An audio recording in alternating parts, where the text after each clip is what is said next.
Barrister Saidul হক সুমনকে যুগে অব্যাহতি দেওয়া হয়েছে।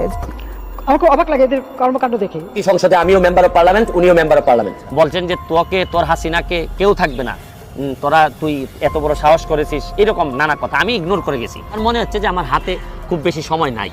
আমার কাছে আমার কেন জানি মনে হচ্ছে যে আমি কোনো না কোনোভাবে বাধাগ্রস্ত হব, হয় মারা যাব বা পৃথিবী থেকে বিদায় নিব, অথবা কেউ না কেউ আমাকে বিভিন্নভাবে আটকাই দিবে। কেউ মামলা করে হোক বা হামলা করে হোক, আমাকে স্টিগমাটাইজ করে হোক, বদনাম করে হোক, দরকার হইলে বাংলাদেশে আপনাকে আর কথা বলতে দিবে না। আমাকে আর কথা বলতে দিবে না। আমার মনে হচ্ছে যে খুব অল্প সময় আমি আর পাচ্ছি। আমার মনে হচ্ছে যে বাংলাদেশ খুব করে মনে হচ্ছে আমার খুব করে মনে হচ্ছে যে কোনো না কোনো ভাবে আমি আটকাই যাব অল্প সময়ের মধ্যেই। কারণ এই জন্য আমার কাছে মনে হয় আমার সময় কম, আমার দৌড়াইতে হবে বেশি।